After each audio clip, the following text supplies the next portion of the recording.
처음부터 다시 해주시면.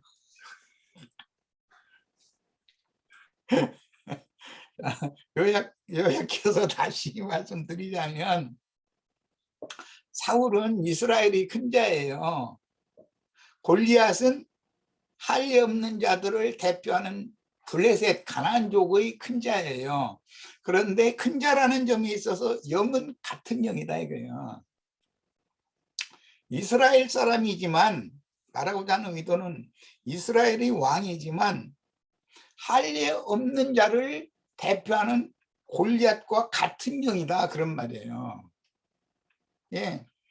블레셋 족속이라고 하는 것은 특징이 뭐냐면, 이스라엘과 다른 것이 뭐냐면, 이스라엘은 할례를 받은 족속이고 가나안 이방 족속이라는 것은 할례 없는 자들이라는 것이, 그게 이스라엘의 신앙에서는 게 제일 중요하게 여겼었어요. 할례의 표시가 없으면 안 돼요.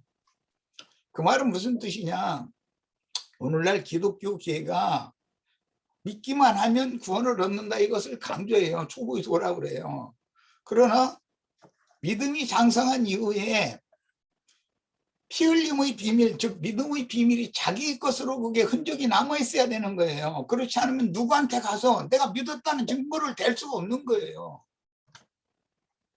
할례 표가 없으면 그 사람이 정말 믿어서 구원을 받았다고 하는 확증을 할 수가 없는 거단 말이에요. 이게 굉장히 중요해요. 그래서 이스라엘은 출애굽을 했어도 광야에서 그냥 죽으면, 광야에서는 할례를 행하지 못하는 거니까, 광야에서 그냥 죽으면 피 흘림의 비밀, 믿음의 확증을 가진 사람이 아니단 말이야. 이 사람은 가나안 땅, 약속의 땅에 들어갈 수 없는 사람이라는 증거가 되는 거단 말이야, 남자의 경우도. 그런데 여자가 처녀로 죽었다, 그것은 피 흘림의 비밀을 간직하지 못한 상태로 죽었기 때문에, 신약의 용법대로 하자면 지난 모든 죄과들을 용서받았다고 하는 확증을 갖지 못한 상태로 죽었다 이 말이에요. 그러면 그 사람의 구원은 너무 부끄러운 구원을 받은 거예요. 애굽에서는 나왔지만 약속의 땅에는 들어가지 못한 거예요. 할례를 받지 않은 사람은. 이렇게 성경에서는 할례라는 것을, 죽음과 할례를 굉장히 중요하게 여겨요. 그래서 여자가 예를 들어서 이스라엘 사람들이 가장 큰 수치로 생각하는 것은 처녀 귀신이 되는 거예요. 그건 뭐냐, 할례의 확증이 없는 사람이란 말이에요. 나는 참 남편인 그리스도의 것으로 시집을 갔다고 하는 증거가 없는 사람이다 이 말이에요. 말하자면 믿는다고 하는데, 기독교인들 다 나 믿는다고 그러지 안 믿는다는 사람 봤어요? 그런데 그 사람이 정말로 믿음으로 말미암아 구원을 얻었다는 표시는 무엇을 가지고 있었냐면, 피 흘린 표가 있어야 되는 거예요. 그런데 그 표는 아버지께 맡겨 놔두는 거예요. 이제 그건 내가 그 민수기 강론할 때 이제 가끔 얘기를 했는데, 증거가 있어야 된단 말이야. 그래서 여자가 남편에게 시집가지 못함으로 피 흘림의 비밀을 자기의 것으로 간직하지 못한 데 죽으면 그건 이제 처녀 귀신이야. 그런 경우는 지난 죄들을 완전하게 용서받고 의로운 사람으로 하나님 앞에 계수될 수 있는 사람이 아니라는 증거가 되는 거단 말이에요. 여자가 처녀로 죽는 경우를 지금 말하는 거예요. 남자가 총각으로 그냥 죽어, 그럼 가나안 땅에 들어가지 못한 사람이에요. 애굽에서 나왔어요. 그런 경우가 신약 성경에도 굉장히 중요하게 여겨지는 거예요. 많은 사람들이 다 믿었다고 그러지만 약속의 기업에는 들어가지 못하고 약속한 기업을 상속받을 수 있는 자격이 상실된 사람이다 이거예요. 그걸 취득하지 못한 사람이다 이거예요.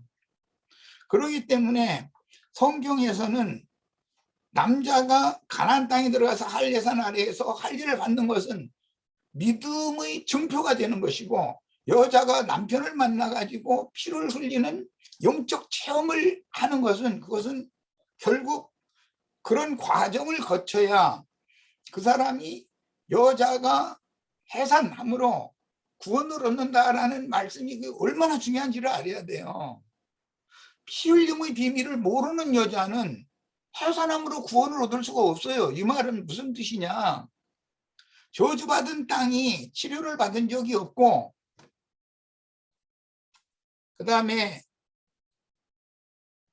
늙어서 마른 막대기에 불과하게 된 그런 태가 고침을 받은 적이 없단 말이에요. 즉 말하자면 약속의 기업에 관한 토지 무르기를 실현했다는 증거가 없단 말이야. 이게 얼마나 중요하게 여겨지는지를 기본적으로 잘 이해를 하고 오늘 말씀들을 같이 좀 나눴으면 좋겠어요. 내가 많은 말을 더 할 얘기가 수도 없이 많지만 이건 구속사의 핵심이기 때문에 사는 것과 죽는 건 다른 것이고, 죽음이라는 말을 할 때도 그것은 예수를 믿지만 완전히 죽은 자는 오는 부활에 참여할 수 없다는 뜻이에요. 그건 바깥 어둠에 쫓겨나거나 아니면 갈아지거나 둘 중에 하나일 거예요. 불못에 던져놓거나 둘 중에 하나일 거예요. 믿었고 믿음의 증표로 피 흘림의 비밀, 이것을 자신의 심령과 마음속에 완전하게 인이 새겨져서 간직하고 있는 사람은 하나님의 말씀을 깨닫는 것이나 증거하는 것을 들어보면 금방 알 수 있어요. 이 사람의 수준이 어린아이 수준인지 처녀 귀신 수준인지 남편을 참으로 만난 체험이 있는 사람인지 그리스도를 참 남편으로 영접한 사람인지 이런 걸 금방 알 수 있는 거예요. 이것은 굉장히 중요한 이야기이기 때문에 이런 데 관점을 두고서 오늘 말씀들을 나누기를 바라요. 네. 나는 이제 이 정도에서 마칩니다. 예. 오늘 제가 이 질문을 잘못했다 느낀 게 뭐냐면 찾아가다가 보니까 저도 이제 그 어렴풋이 봤어요. 죽었다고 하는 것은 이게 그 악인들에게 죽었다고 하는 것이구나 이 생각을 어렴풋이 아까 했어요. 그래서 제가 질문을 잘못 올린 것 같다 이렇게 얘기는 그래서 그랬던 거예요. 그래서 이 질문을 잘못 올렸나 보구나 그런 생각을 했었어요. 그래서 그 신약성경 사도행전에 스데반이 그 돌에 맞아서 죽을 때 그 무릎 꿇고 잔이라 이렇게 표현이 돼 있어요. 그래 이게 그러면 그래서 다 찾아봤어요. 그런데 의인들한테는 죽었다는 표현이 못 찾아봤어요. 오늘 제가 찾다가 아브라함도 죽었는가 그랬더니 숨을 거두고 열조에게 돌아가니라 이렇게 표현이 돼 있었어요. 그래서 어저께 우리가 말씀을 나눌 때 우리 형제들끼리는 그런 얘기도 했어요. 그 사울도 이거 할례받지 못한 자다. 골리앗은 당연히 할례가 없는 자인데 사울도 할례가 없는 자다. 이런 얘기를 우리가 나눴는데도 이런 부분이 이게 명쾌하게 정리가 안 되다가 보니까 제가 이런 질문을 이렇게 올린 거예요. 그러면 이렇게 이제 여기까지 말씀을 들었는데 이 부분도 우리가 이렇게 명쾌하게 정리가 돼야 이게 좀 정리가 돼야 되는 부분, 중요한 부분인 것 같네요. 저는 올리면서 이게 다운 질문인가 이랬는데 어느 분이 좀 이어주실 분 없습니까? 네, 제가 조금 읽겠습니다. 원래 성경에서는 그 사람이 살았다 하나 죽은 상태죠. 근데 특징이 뭐냐면은 아브라함 이전과 아브라함 이후의 차이점이 사실은 아브라함이 자기가 누울 곳에 말하자면은 값을 주고 장지를 사서 거기에 묻힌다는 게 특징이에요. 아브라함이 자기가 묻히고 그 자식들까지 묻히는, 그러니까 가족이 같이 묻힐 수 있는 가족묘를 갖다가 갖고 있었다라는 거죠. 이것은 하나의 예표적인 사건으로서 아담 이전에는 모든 사람이 다 죽어 있는 상태지 않습니까? 살았다라고 볼 수가 없죠. 이미 영이 죽어 있는 상태이기 때문에 죽은 자예요. 성경에 보면은 아담이 탈취당한 것은 사망에게 탈취당한 것이고, 실제로 모든 인간은 그 사망 세계 안에서 태어나고 먹고 있고 마시고 하는 것이죠. 그런데 그런 상태에서 말 그대로 복음을 받아가지고 살아나는 역사가 일어나는 거예요. 죽은 자들이 살아나는 역사들이 일어나는 것이죠. 그러니까 세상 사람들이 보았을 때는 살았다가 죽는 것이 세상 이치일지 모르겠지만, 성경을 보면 죽은 자들이 살아나는 게 이치인 거죠. 죽은 자들이 살아나는 게 이치예요. 그리고 그 죽은 자들이 살아났으면은 아버지께로 가는 거예요. 아버지께로 가는 거예요. 그러다 보니까 죽은 자들은 그냥 죽어 있는 상태의 사망 세계 안에서 그대로 죽어 있는 상태로 있다가 그대로 죽음 너머의 세계로 가는 것이고, 믿는다 하는 자들은 죽음에서 사망 세계 안에서 살아나서 생명 세계 안으로 들어가는 것으로 예표되니까, 어, 죽었다라는 표현보다도 장사됐다라고 하는 것이 옳고, 그리고 이제 지금 이 골리앗의 죽음하고 사울의 죽음에 대해서 생각해 보자고 했는데, 골리앗 같은 경우는 말 그대로 이제 그 세상 사울과 골리앗의 특징은 큰 자를 갖다가 상징하고 있다라는 것이죠. 큰 자들을 상징하고 있는 것. 근데 그들의 특징은, 골리앗은 말 그대로 자신의 칼에 자기의 목이 잘려 나가서 죽는 것을 상징하고 있으니까, 그것은 유대교 종교 체계를 예수님이 성령의 검으로 말 그대로 그 골리앗의 머리를 잘라버린 것을 상징하고 있는 것이고, 사울은 원래 창을 던지는 자예요. 그러면 창을 던지는 자는 창세기의 가인이 대표적인 사람이에요. 두발 가인은 연발로 쏘는, 말하자면 더 강력한 빠른 창을 갖고 있는 게 두발 가인입니다. 그런데 그 가인이 창을 던지는 것처럼 사울 왕도 똑같이 지금 창을 던지는 자인데, 죽을 때는 무기 든 자가 있다는 거예요. 사울 왕의 무기를 든 자가. 그럼 그 무기를, 왕이 그 무기를 갖다가 맡긴 자는 자기의 신복에게나 맡기는 거죠. 그러니까 가장 믿을 만한 사람에게 맡기는 것입니다. 할례받지 못한 자들에게 죽기를 거부하니까 그 무기 든 자에게 자기를 갖다 죽여달라고 했지만은, 그가 두려워서 기름 부음 받은 자를 죽일 수가 없었단 말이죠. 그러니까 사울이 자기 칼에 엎드려져 자기 자신이 죽어요. 그리고 무기 든 자도 죽습니다. 그런데 사울 자신이 실제로는 할례받지 못한 자의 대표성이 걸랍니다. 사울 자신이. 그러면서 또 할례받지 못한 자들에게 죽는 것을 또 거부한 자예요. 그것은 자기가 갖고 있는 그 신앙이, 자기가 갖고 있는 그 관념 자체가 최고조에 달했을 때, 자기가 할례 받지 못했으면서도 불구하고 자기 자신이 할례 받았다라고 생각하는 그런 관념에 사로잡힌 자의 죽음이다.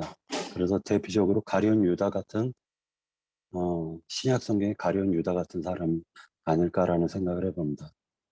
결국 이제 장사되는 것은 사후세계에 하나님 아브라함 품에 장사되는 것으로 예표하고 있습니다. 그러면 아담 이전에는 장사됐다라는 말이 없어요. 이유가 뭐냐? 아담 이전에는 사후 세계가 없었다는 거죠. 죽음 너머에 죽은 자들이 장사되는 곳이 없었기 때문에 아담 이전에는 그냥 구천을 떠돌아다니는 귀신들이었다. 귀신이 되는 거지만 아담 이후에는 아브라함이 예표적으로 얘기했듯이 값을 주고 자신이 묻힐 묘시를 갖다 두었다라는 것을 쓴 죽음 너머의 세계에 믿는 자들이 들어갈 수 있는 낙원을 갖다 예비해 두었다라는 표현으로 생각할 수가 있지 않을까 그렇게 생각합니다. 그리고 또 아담 이후에 죽은 자들은 구천을 떠돌아다니지 않아요. 그것은 다시 얘기해가지고 하나님의 구속사가 이루어졌기 때문에 구속사에서 굉장히 중요한 것은 사후세계걸랑요. 음부, 불못이냐 낙원이냐 이게 되게 중요하다라고 봐요. 그래서 심판 때 한 번 죽는 것은 사람에게 정하신 것이고 그 외에는 심판이 있다라고 했으니까 하나님께서는 이제 구천을 떠돌아다니는 귀신이 필요가 없는 거예요. 아담 이후 구속사가 이루어진 이후에는 그래서 이제 죽은 자도 장사되고 아브라함도 장사되는데 그 장사되는 곳이 두 처소로 나눠진다라고 성경은 표현하고 있고, 그리고 낙원으로 들어가는 자는 쉼을 얻는다 또는 잠잔다라고 표현을 하지 죽었다라고 표현하지 않습니다. 그러나 죽은 자들이 죽음의 세상에서 살다 죽음의 세상에 있다가 생을 마감하면 음부 죽은 자의 처소로 들어가는 것이기 때문에 그냥 그들은 그냥 죽은 자로서 죽은 자의 처소로 들어가는 거예요. 그렇게 저는 생각합니다. 네.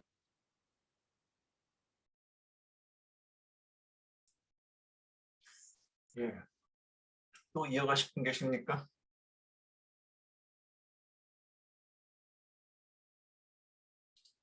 질문이 있어요. 우리 같이 생각해 봤으면 좋겠는데, 할례 없는 자에게 기름 부음이 있을 수 있는 건가?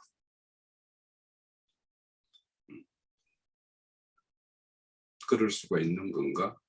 기름 부음이 없어서 할례가 없는 것 아닐까요? 아니, 사울 같은 경우에 그러면 사울이 할례 없는 자라고 이야기를 할 수 있는가? 왜냐하면 기름 부음을 받았는데, 그래서 이제 저는 죽음이라는 거는 뭐 우리 그 죽은 자들에게 죽은 자를 장사하게 두고 너는 나를 따르라 할 때 거기에서 어떤 죽은 자라는 것은 영적으로 이렇게 죽은 자를 말할 것이고, 그 죽은 자를 장사하게 하라고 하는 것은 육신의 어떤 생명이 떨어진 자를 장사할 때 그런 걸 이제 이야기할 것 같아요. 그리고 또 제가 가끔 이제 인용하는 것 중에서 죽음이 있는 곳에 독수리가 모인다라고 할 때 그 죽음이라는 게 전혀 다른 두 죽음이 있다라는 걸 이제 제가 좀 말씀드렸던 것 같은데, 그러니까 하나님의 어떤 영접, 하나님의 어떤 그 영접의 모습으로 독수리를 이렇게 보내는 어떤 경우의 어떤 표상으로 이렇게 기록한 말씀이 있고, 진짜 독수리 밥으로 던져준 그 죽음이 있고, 이런 것이 있기 때문에 우리가 오늘 저는 이제 사실은 사실 저는 이 질문을 받고 어떤 이야기를 나누기를 원해서 지금 이 질문이 올렸을까. 그래서 저는 사실은 그냥 오늘 듣고 싶기만 했어요. 그래서 우리가 뭐 교회에서 결국에 죽음이라는 것은 하나님과의 어떤 관계의 어떤 단절을 이제 죽음이라고 하는 거고, 성경에서 말하는 거죠. 그리고 이제 우리가 흔히 이제 육신의 장막을 벗는 거는 그냥 열조에게 돌아갔다라고 이야기하기도 하고, 잠들었다 하기도 하고, 뭐 이렇게 표현을 해요. 그래서 제 생각에도 우리 그 교회 형제자매님들의 어떤 죽음을 이야기할 때 죽음에 대한 거는 어느 정도 이제 기본적인 개념은 가지고 있을 것 같고, 골리앗의 죽음과 이제 골리앗 같은 경우는 진짜 할례 없는 자잖아요. 할례 없는 자고, 그런데 사울 같은 경우는 이미 저 같은 경우는 할례가 있었기 때문에 기름 부음이 가능했지, 할례도 없는데 기름 부음을 받았다면 그거는 그게 있을 수 있는가? 그렇지만 할례를 받았지만 그 영이 하나님에게 초기에 하나님의 영에 감동되었을 때는 충성스럽게 했어요. 그렇지만은 이제 자기 어떤 그 인간의 어떤 생각을 다 떨쳐버리지 못함으로 인해 가지고 두 번의 어떤 그런 불순종을 행함으로 인해 가지고 왕권이 이렇게 넘어간다라는 그 사실을 이제 알고는 이제 자신의 어떤 그 현재의 이치에 대한 어떤 집착이 결국에는 악신이 이제 발동이 되어 가지고 그렇게 어떤 나락으로 떨어진 어떤 그런, 우리로 보면 좋은 본보기 케이스가 아닌가. 그래서 사울 같은 경우에도 그 사후의 세계에 뭐 엄부 두 곳 중에서 어디에 갔을까에 대해서는 저도 단정을 못 하겠어요. 왜냐하면 그 기름 부음이 있었기 때문에. 끝까지 다윗이 그렇게 그 사울의 어떤 시신을 수습하고 그렇게 하는 걸로 봤을 때는 그렇게 완전히 지옥이라고 하는 그런 곳, 불못이라고 하는 것들, 그런 곳에 보내진 것일까? 그런 거였다라면 사울이 그 이후에 시신을 길리앗 야베스 땅에 있던 그 시신을 다시 베냐민 지파 그 자기 아버지 묘실에다가 다 안장을 한단 말이에요. 그래서 그런 것들로 보면 골리앗 죽음과 사울의 죽음은 전혀 다른 것이다. 달라야 되는 게 아닌가 이런 생각을 합니다. 네, 저도 조금 더 얘기해 보겠습니다. 그 부분에 대해서. 마태복음 13장에서 보면은 네 가지 밭이 나옵니다. 마태복음 13장 씨 뿌리는 비유에 대해서 우리가 볼 필요가 있는데,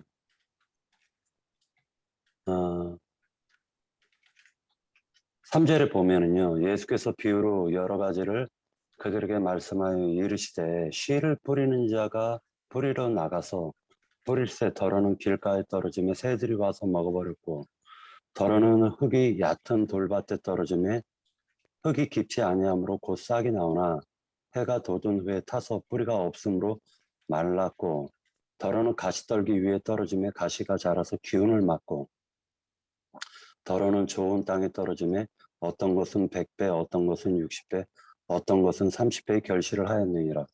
귀 있는 자는 들으라 하시니라. 이것을 갖다 이제 해석해 주는 말이 나오는데,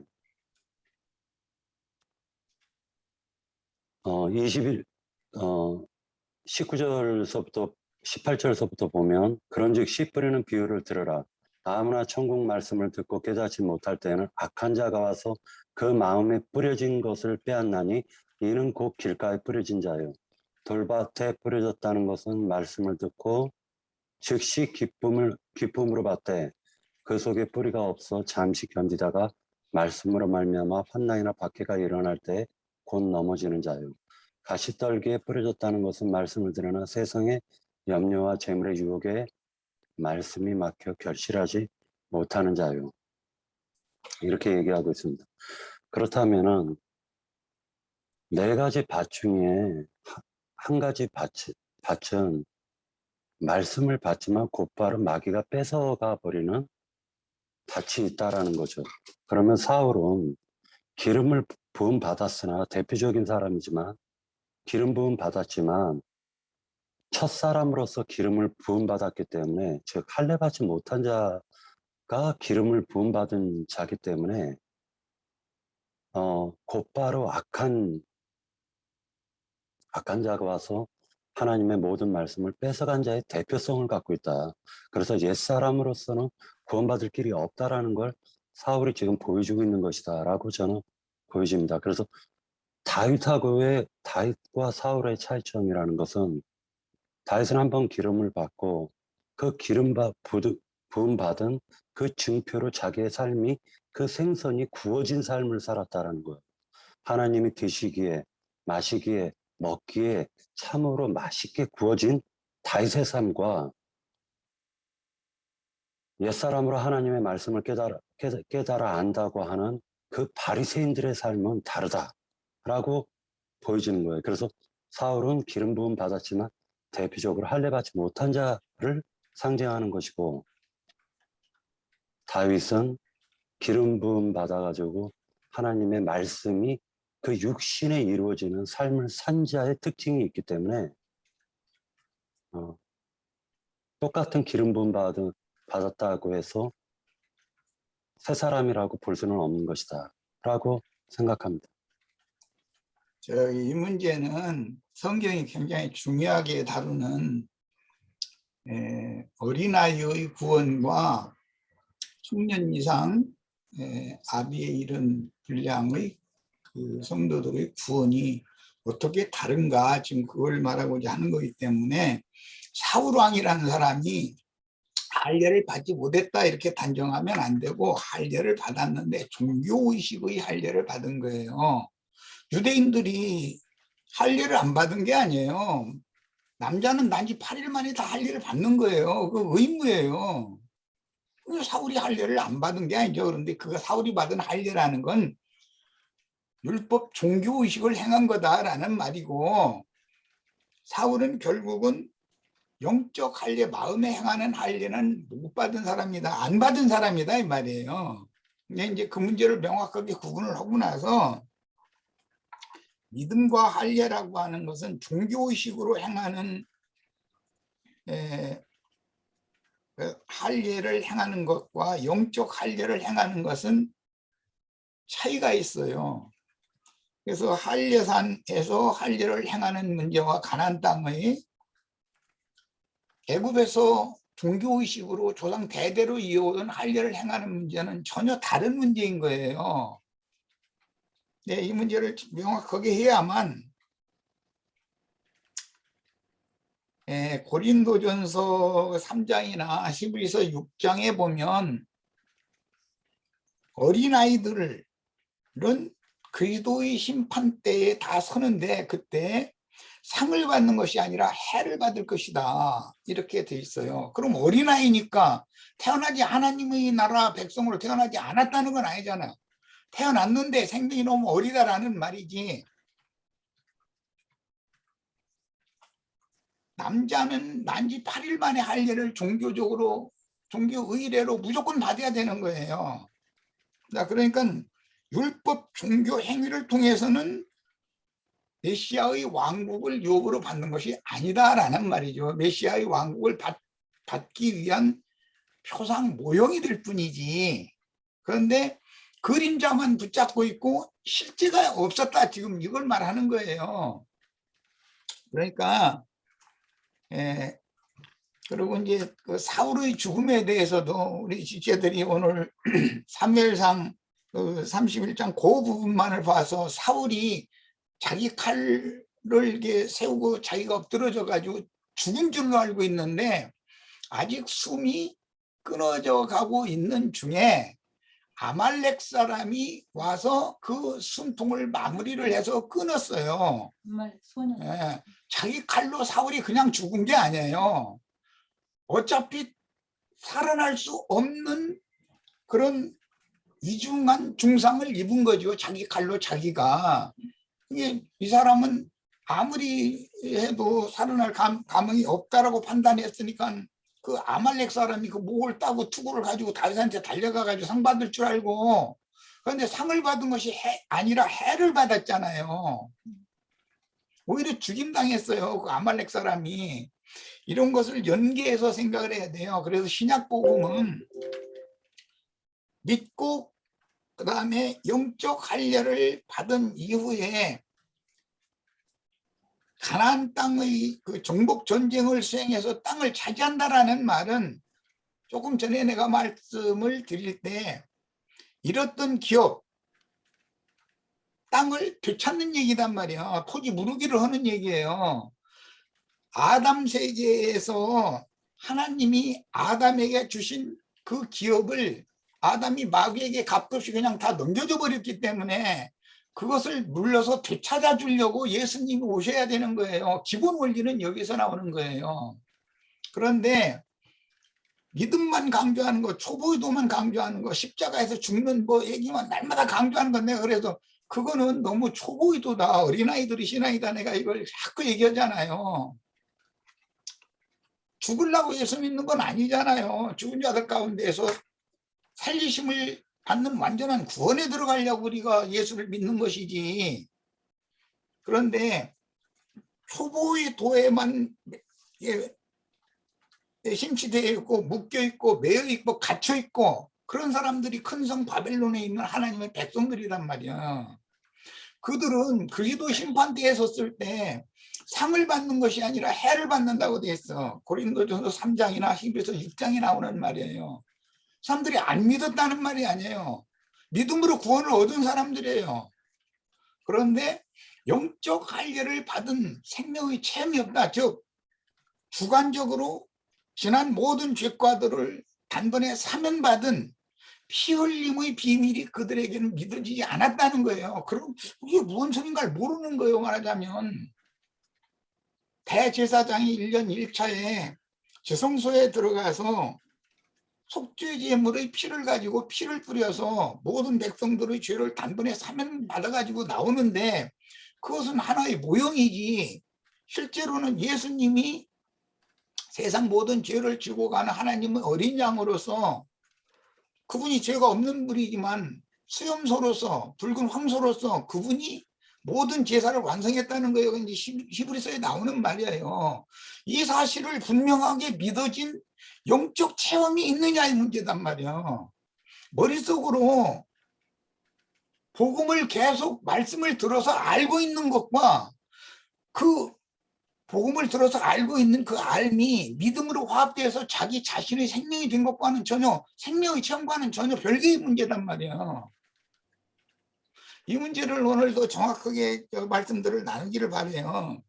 그래서 우리 형제 자매님들은 피 흘림의 비밀, 영원한 기업을 회복하는 것에 대한 이 비밀, 예수의 피로 저주받은 땅을 사서 물려주는 얘기가 신약복음에 마태복음 마지막에 나오는 얘기가 그 얘기잖아요. 피밭을 샀다 무슨 뜻이 예수의 피로 형제 자매님들의 약속의 땅인 젖과 꿀이 흐르는 가나안 땅을 회복시켜줬다 이 말이에요. 사서 다시 물려줬다 그 말이거든. 우리 스스로는 또는 예배당 목사나 어떤 신학교 교수는 그 물려줄 능력이 없는 거예요. 그러니까 누가 해야 돼요? 오직 한 분 예수 그리스도 그분만이 그분이 성령을 보내서 우리들을 이렇게 토지 무르기를 실현한 거예요. 죽은 자를 살려놓은 거예요.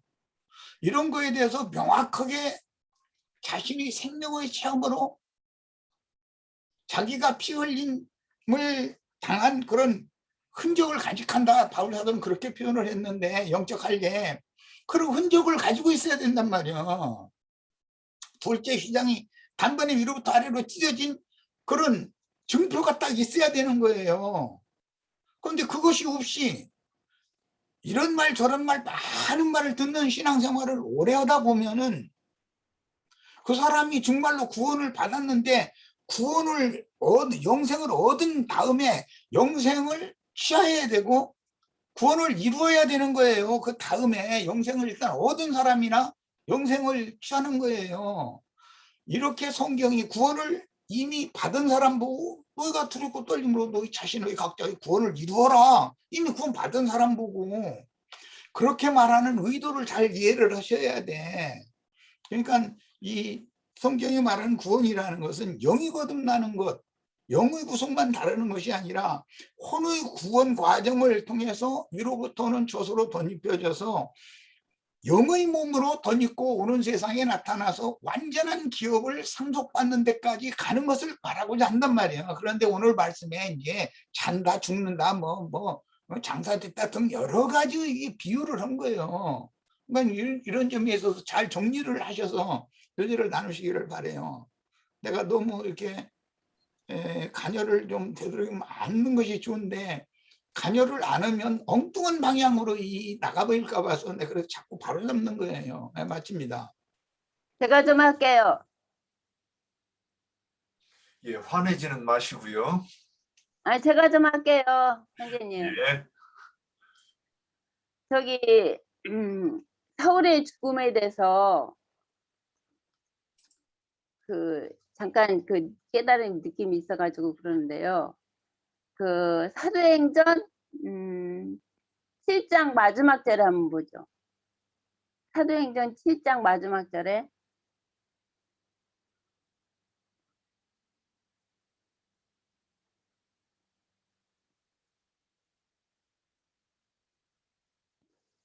이제 스데반이 돌로 하나님의 증거를 하다가 그 유대인들한테 돌로 맞아 죽는 것이 나오잖아요.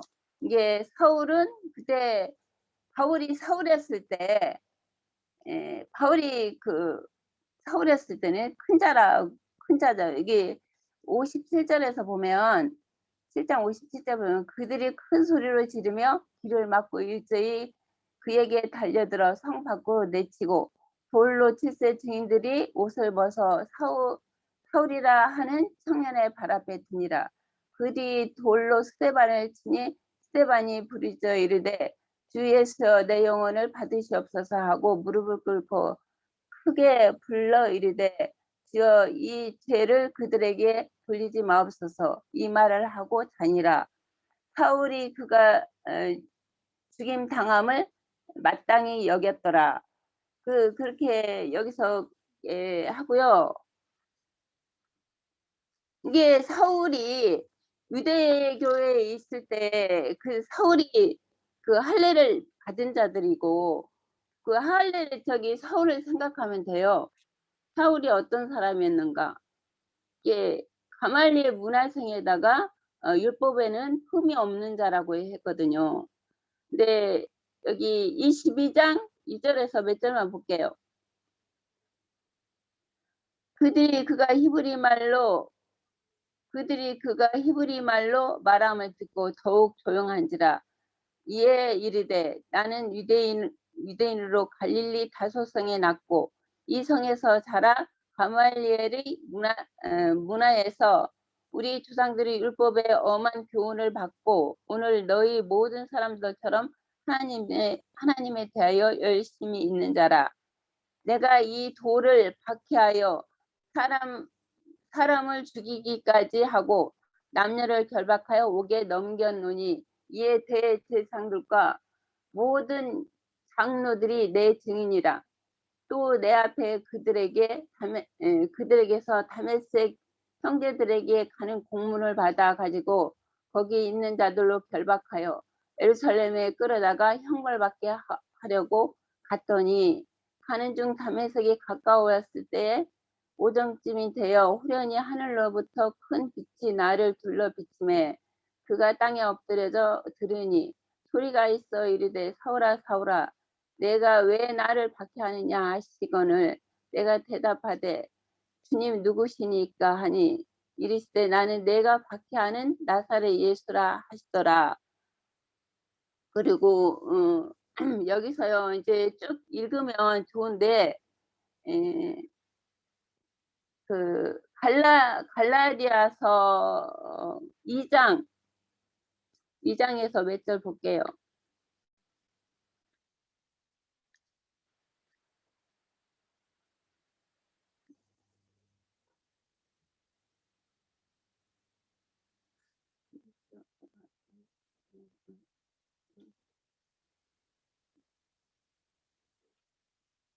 잠깐만요. 잠깐만요.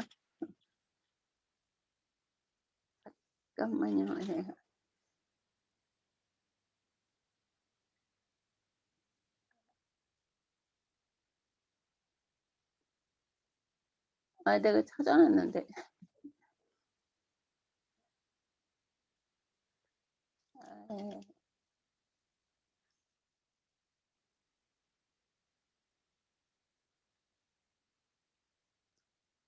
여기 저기 1장이네요. 1장. 형제들아 내가 너희에게 1장 11절이요. 형제들아 내가 너희에게 알게 하노니 내가 전한 복음을 사람의 뜻을 따라 된 것이 아니라 이는 내가 사람에게서 받은 것도 아니요 배운 것도 아니요 오직 예수 그리스도 계시로 말미암은 것이라. 내가 전에는 유대교에 있을 때에 행한 일을 너희가 들었거니와 하나님의 교회를 심히 박해하여 멸하고 내가 내 동족 중 여러 영각자들보다 유대교를 지나치게 믿어 내 조상의 전통에 대하여 더욱 열심히 있었으나 그러나 내 어머니의 태로부터 나를 특정하시고 그의 은혜로 나를 부르시니가 그의 아들을 이방인에게 전하기 위하여 그를 내 속에 나타나시기를 기뻐하실 때에 내가 곧 혈육과 의논하지 아니하고 또 나보다 먼저 사도된 자들을 만나려고 예루살렘에 가지 아니하고 아라비아로 갔다가 다시 다메섹으로 돌아갔노라. 이제 여기까지 하고요. 이게 그 바울 사도가 서울했을 때 그 유대교를 지나치게 믿었다고 그랬거든요. 이게 바울이 서울했을 때 이 서울 왕과 똑같은 것이죠. 서울 왕도 유대인이었지만 할례를 받았어요. 기름 부음을 받고 할례를 받았지만 여전히 이 바울 사도가 서울했을 때 그랬다는 거죠. 내가 지금 줄이 있게 말을 못 하는데요. 아니 그렇게 생각하시면 될 것 같아요. 이게 바울이 서울 왕이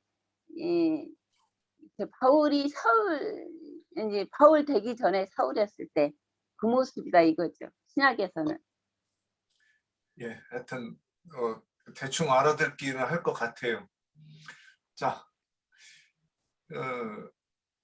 그러니까 제가 오늘 성경에서 의인들한테는 죽었다는 표현이 없는가? 이런 생각을 하면 성경을 이렇게 봤어요. 그런데 그 사도행전에 보면 그 다비다가 죽었다 이렇게 표현이 돼 있어요. 그리고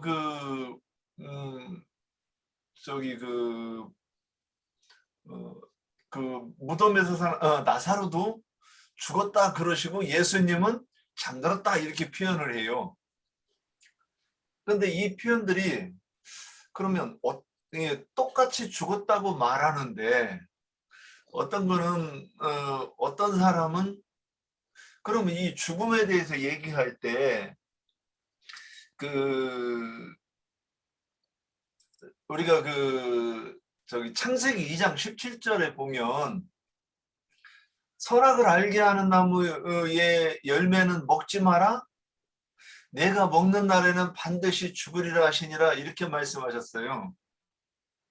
그런데 이 선악과 나무 열매를 먹고 죽은 자가 다시 살아나지 못하면, 그러니까 살아있을 때 그 선악나무 열매 사망의 도구로부터 벗어난 그 경험이, 그러니까 이게 그걸 가지고 뭐라고 하느냐? 할례라고 하는 것이라고 저는 이해를 해요. 선악나무 열매를 따먹고 죽었는데 그게 뭐냐면 율법을 율법으로 보는 거잖아요. 그러면 그 율법을 율법으로 보던 자가 때가 되어서 하나님의 음성이 들리고 율법이 하나님의 의도대로 이해되는 그 때가 있어야 되고 그 때가 된 것을 영적으로 할례를 받았다, 회개했다, 이렇게 말하는 것이라고 보이는데, 그럼에도 이 두 사람이 죽었을 때는 이 죽었다고 표현하는 것인가? 이게 좀 이 부분도 제가 명확하게 얘기할 수 없는 부분이 있었어요. 시간을 약하게 위해서 이 문제를 자꾸 개입을 하면은 우리 형제들의 진부에 오히려 도움이 안 될 수도 있는데, 육체의 죽음과 영의 죽음이 성경에서 명백하게 구분이 돼요. 육신으로 죽는 문제와 영이 죽은 문제는 달라요. 영이 죽은 사람이 육신의 몸도 죽으면 완전히 죽은 거예요. 그건 다시는 이제 살아날 소망이 없는 거죠. 그러나 이 생에 사는 동안에 토진부르기를 실현을 한 사실이 있는 사람도 육의 몸으로는 당연히 죽는 거예요. 그러나 신령한 영의 몸으로 다시 사는 게 생명의 부활이라는 거예요. 그걸 첫째 부활이라고 그러고 그 부활이다 이렇게 표현을 했어요. 그런데 큰 자들에게 가르침을 받고 큰 자 되는 것을 추구하던 자들과 주님이 마태복음 25장에서 이 작은 자들과 함께 와서 보좌들에 앉아서 오른편 양과 왼편 염소를 분별한다. 거기 이제 판단한다는 말인데 거기에 보면 작은 자들이 나와요. 소자들. 그러면 큰 자들과 소자들이 완전히 세상에서 큰 자는 천국에서는 작은 자가 되는 거고 세상에서는 이 말에 처해진 아주 작은 자가 천국에서는 더 큰 자가 될 수 있다는 걸 지금 보여주는 거예요. 이것은 무엇과 관계가 있느냐? 바깥 어둠에 쫓겨날 자들은 영적으로 작은 자들인데 세상적으로 보면 다 큰 자들이란 말이야. 이제 그 사람들은 그리스도의 심판대에 일어나서 생명의 부활로 일어나서 상을 얻는 것이 아니고 그 천년이 차기까지는 다시 살아나지 못한다 그랬어요. 그럼 그 사람들이 다 그럼 초보의 도로 믿지도 않은 불신자들을 말하느냐? 그렇지 않단 말이에요. 그들은 바깥 어둠에 버려둔다 그랬어요. 하나는 그날 데려가고 하나는 버려둠을 당할 거다. 예수님이 예언을 했고 계시록에서는 이런 사람들이 이제 당대 큰 자들이에요. 그들과 그들에게 동역하던 어떤 많은 사람들은 신부성 성 밖에 있게 될 것이다 그랬어요. 그런데 성 밖에 쫓겨난 것이 하나님의 영적인 관점으로 보면 그게 징벌을 받고 죽임당한 거예요. 팔레스타인 땅, 약속의 땅 밖으로 아시리아나 그 바벨론에 쫓겨나면 그건 하나님께 버림받아서 죽은 자들이에요. 영적으로는 그렇게 보는 거예요. 그들 중에 누군가가 회복되어져 돌아오게 하는 인도 직분을 해야 되는 거고 그런 종을 때가 되면 70년이 마치면 보내게 돼 있어요. 그러면 보냄받은 자들은 하나님이 계시로 주신 말씀을 예언을 함으로 바벨론에 사로잡혀 있는 하나님의 백성들을 불러 빼내가지고 데리고 와서 본향으로 본토로 더 좋은 본향인 그리스도 예수 안으로 데리고 가서 그분이 몸을 세워야 된단 말이에요. 이것이 성경의 구속사예요. 그러니까 그 천년이 차이까지는 계시록 20장 4절로 6절에 보면 그리스도로 더불어 제사장이 되어 그 천년이 차기까지 왕노릇 할 자들이 아니면 그 나머지는 그 천년이 차기까지는 다시 살아나지 못하더라 이렇게 돼 있어요. 그럼 그 천년이 차면 또 살아나는 때가 또 온다는 거잖아요. 그럼 그들이 살아나면 어떻게 할 건가? 크고 흰 보좌의 심판 때 심판의 부활로 일어나는 거예요. 그럼 우리는 첫째 부활, 생명의 부활로 일어나서 상을 받는 신앙을 추구를 해야지. 내가 계속 이거 강조하는 거예요. 이걸 추구를 해야지. 그 천년 차기까지 다시 살아나지 못하다가 즉 성 밖에 쫓겨나가지고 슬피 울며 이를 갈미 있으리라 그랬는데 그러고 있다가 천년이 찬 후에 심판대에 다시 서서 다시 생명이 겨우 회복이 되어도 사람들은 영원한 세계에서 겨우 백성이 된다 이 말이에요. 왕 같은 제사장들이 아니기 때문에 이런 걸 내가 수두시 지금 강조해서 가르치고 있어요. 이걸 하나님이 경륜이라고 그래요. 하나님은 우주를 경영하시는 그분의 법칙이 있어요. 이것을 그분이 마음에 감추는 비밀의 경륜이다 이렇게 했고 바울사도 내가 이걸 깨달았다 그랬어요. 다 우리도 다 내가 지금 하는 말을 하나님의 우주 행정을 어떻게 해나가는지, 구속사를 어떻게 이루어가는지 이런 거에 대해서 정확하게 깨달음을 받으셔야 돼. 그래서 누구를 만나도 명쾌하게 가르쳐야 되는 거예요. 이게 불분명하면은 자꾸 변론거리가 생기고 이게 굉장히 어려운 부분이거든. 기독교인들 나도 예수 믿어서 구원받았다. 난 뭐 직분이 장로고 집사고 목사고 막 이거나 자랑하려고 들거든. 그런데 집사, 장로, 목사라는 종교 체제의 직분을 높은 지위, 큰 자로서의 지위를 얻은 것이 그 사람의 구원을 보장하느냐 이 말이에요. 그건 아니잖아요. 그가 20세 이상 된 청년이나 처녀로서, 청년은 가나안 땅에 들어 할례산에서 불칼로 불일으키는 차돌로 할례를 받은 명백한 할례의 표시를 가지고 있어야 되고, 20세 이상 된 처녀라면은 젖과 꿀이 오는 가나안 땅의 실제는 두 번째 남편이거든. 첫 번째 남편은 첫 아담이고 두 번째 남편 젖과 꿀이 흐르는 땅의 새하늘과 새 땅이라는 건 예수님을 말하는 거예요. 예수님의 것으로 완전히 돌아가서 내가 그리스도의 것이 되었다. 나는 하나님 앞에 거룩하게 드려질 수 있는 거룩한 성물 11조가 되었다. 이걸 확실하게 증거할 수 있어야 된단 말이야. 이런 말이 11조가 돈이라고 생각한다든지 뭐부터 시작해서 목사 직분 받았으니까 목사님이 구원 못 받았으리야 이런 소리 했다 그러면은 이거는 성경의 진리와는 너무 안 맞는 얘기인 거예요. 세상에서 큰 자 되는 걸 추구하는 사람들은 천국에서는 작은 자가 될 수밖에 없어요. 작은 자들이라는 것은 천국의 하나님 나라에서, 세상에서는 작은 자였지만 천국에서는 그가 큰 자가 된다는 것이 하나님의 그 행정의 원칙이거든.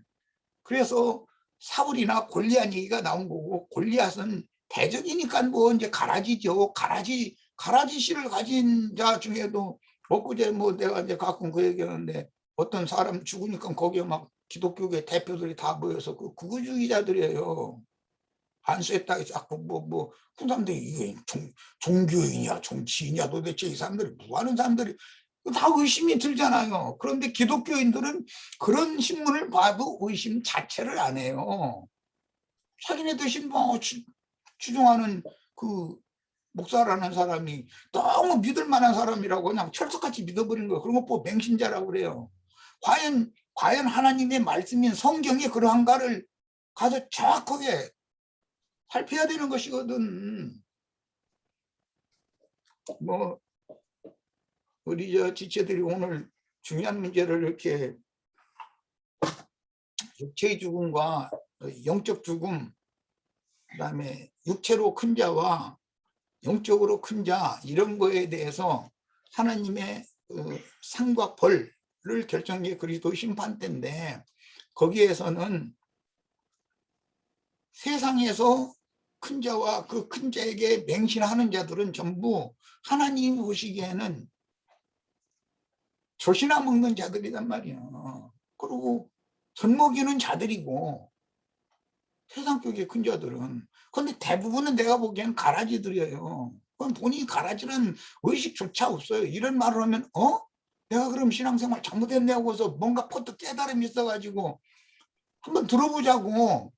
내가 지금 잘 못 알아들었는데 그 자세한 내용을 좀 알아보자고 해가면서 성경으로 질문을 해야 맞는 것이거든. 저 사람 내가 가르침 받은 거고 다른 이단 얘기만 하고 있네. 잃어버리면 그건 가라지라는 뜻인 거예요. 생명이 있으면 당연히 의심이 들어야 정상적인 거예요. 여기까지서 마치겠습니다. 잠깐만요. 우리 개인적으로 개인에게 적용하는 것은, 큰 자는 우리 겉사람, 옛사람, 육에 속한 사람이에요. 그 사람 우리가 다 진멸당해야 돼요. 다 죽임당해야 돼요. 우리 속사람은 작은 자 중에 작은 자. 사울이 겉사람이었을 때 큰 자 중에 큰 자고, 사울이라는 이름. 바울은 작은 자 중에 작은 자잖아요. 우리 개인적으로 옛사람, 겉사람, 육에 있는 자랑 큰 자예요. 다 우리 형제 자매님들이나 저나 다 이걸 진멸시켜야 돼요. 다 죽임당해 예수 겉사람이. 그래야 우리 속사람이 이제 활동이 이제 시작돼서 속사람이 행하는 건 주님과 연합해서 다윗은 속사람이라고 치면 사울은 겉사람이라고 치면 돼요. 그래서 주님과 함께 보좌에 앉은 자들은 다 소자들이잖아요. 다 육신에 있는 자들이 아니고 다 영에 있는 자들이고 그런 자들이니까 그렇게 적용하면 될 것 같아요.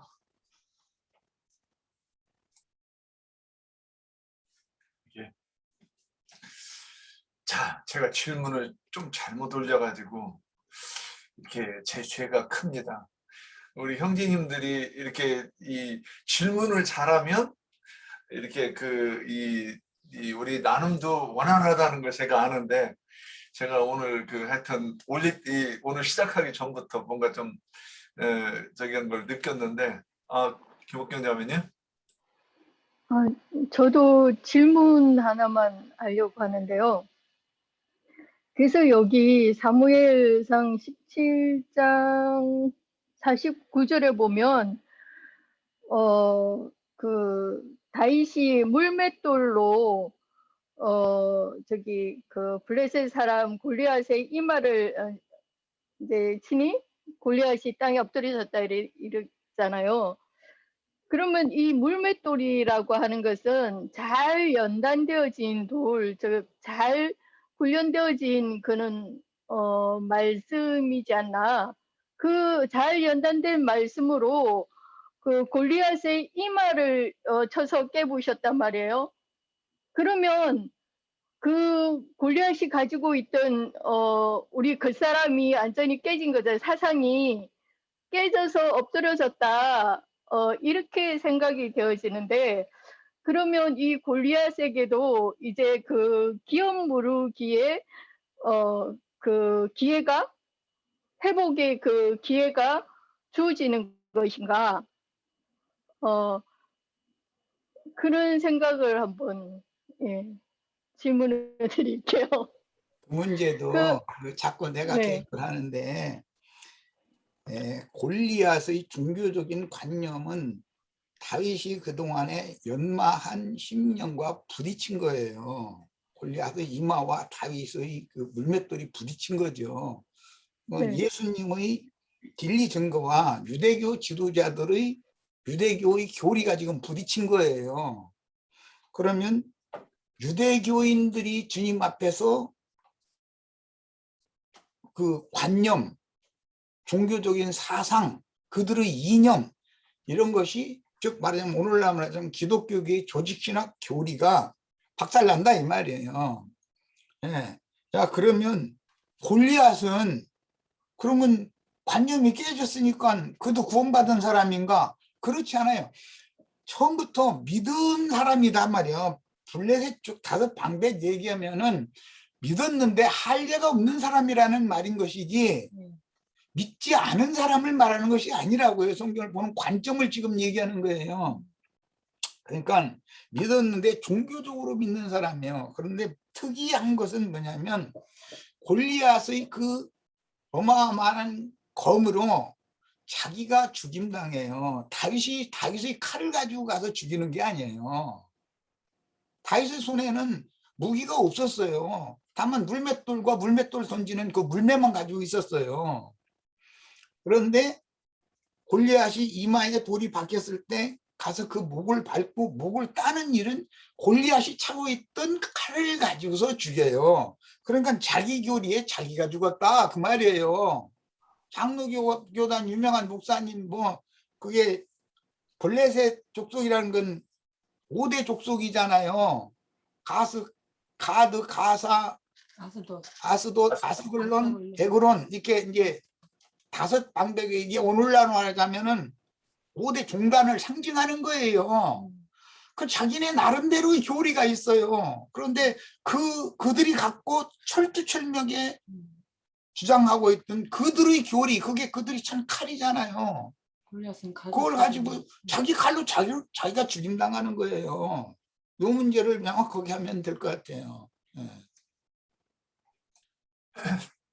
예.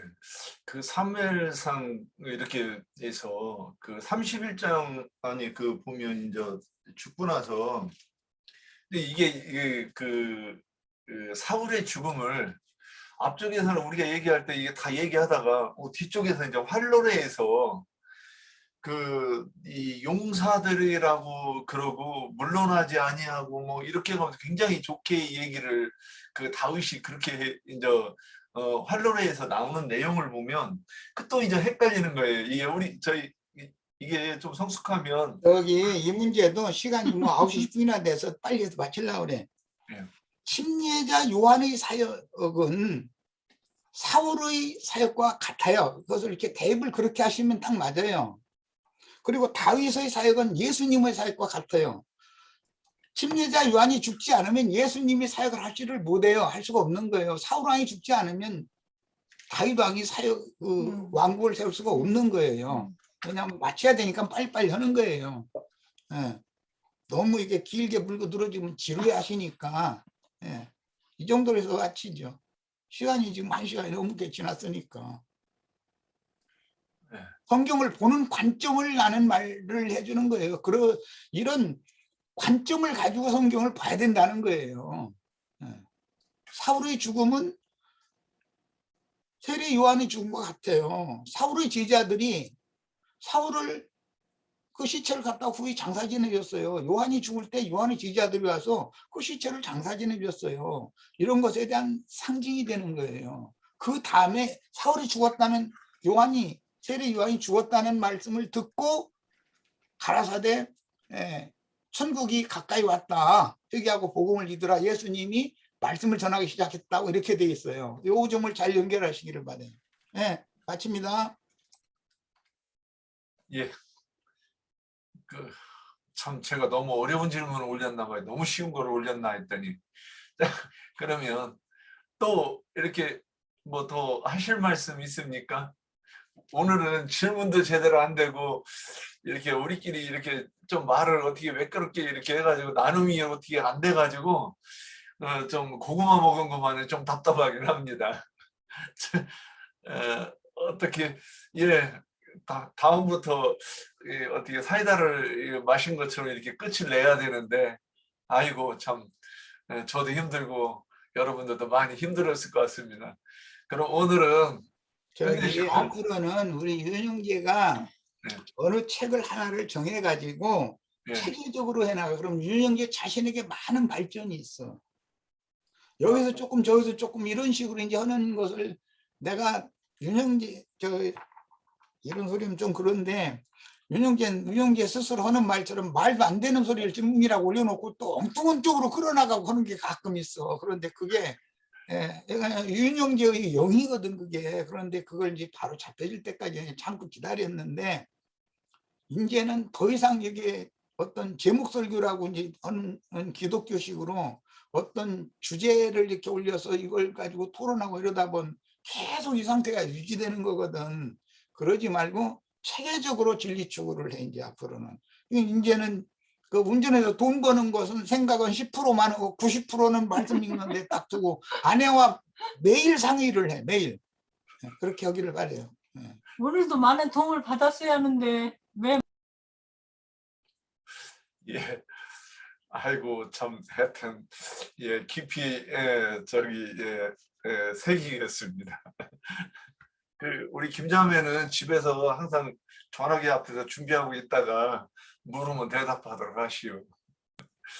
그러니까 남편한테 우리 돕는 배필이 뭐야?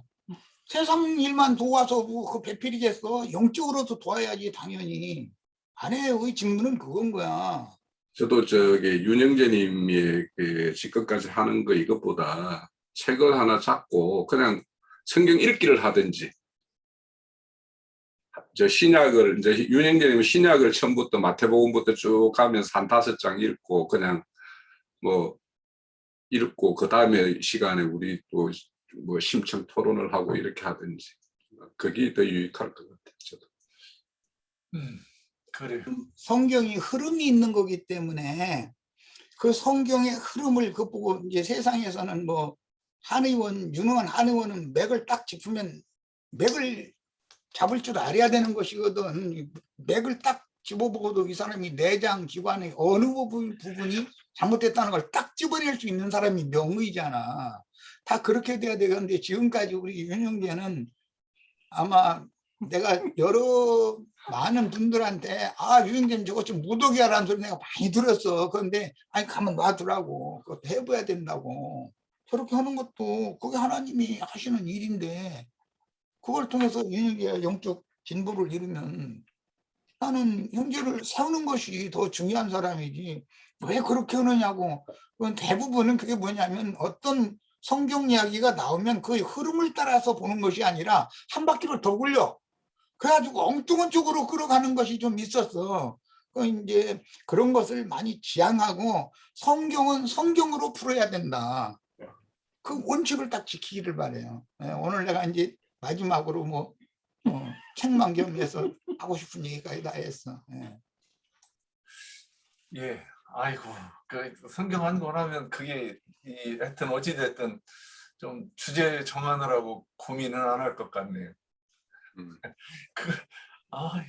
예, 알았습니다. 하여튼 그동안 우리 지체분들이 많이 고생한 것 같은데 제가 그릇이 그래서 그랬으니까 미안한 건 없는데 여기 마가복음을 해. 신약에서 하려면 마가복음이 제일 짧은 책이고 요약된 책이잖아. 그러면 그게 좀 훨씬 형제가 저기 자매하고 둘이 상의해가면서 해나가기가 수월할까 그런 생각이 퍼뜩 떠오르네. 은퇴할 때까지 내가 강요하는 건 아니고 형제가 잘 생각해서 결정해. 네, 은퇴할 때까지 할 거니까 짧으나 기나 똑같은 거 같은데 맞아. 해야 되니까 은퇴할 때까지 해야 맞는 거예요. 맞아. 네. 길게 해야 되는 거예요. 네, 알았습니다. 그러주는 형제 자매들도 듣는 훈련이 돼 있어요. 인내가 필요한 거예요. 말도 같지 않은 소리 시부린다고만 하면은 그만 듣고 싶은 모든 사람이라는 거는 다 판단이 있으니까. 그런데 그게 필요해. 남의 말도 같지 않은 소리 하는데도 그 자꾸 들어주면 그 사람에게 굉장한 유익이 되는 것이거든. 상대방에게. 이 말에 형제니 걸릴 수도 있겠고. 그래. 그 듣는 거에 대해서 얘기할 때 이렇게 우리 형제들 나눌 때 갑자기 화내시는 분들은 좀 생각 좀 해보셔야 될 것 같아요. 본인도 시원하게 대답도 못 해주면서 말도 못하고 가만히 있다가 화를 내고 그러면 그거는 이게 하여튼 그 부분은 제가 한번 말씀을 드리고 싶은데 시험 들까봐 이렇게 좀 안 한 부분이 있는데 그런 부분 한번 같이 좀 생각해 봤으면 좋겠습니다. 다음부터는 제가 한 번을 가지고 나올 테니까 맞추자. 뭔가 계속 아쉬운가 봐. 아니야. 오늘 수고하셨습니다. 네. 네. 충분해 이 정도.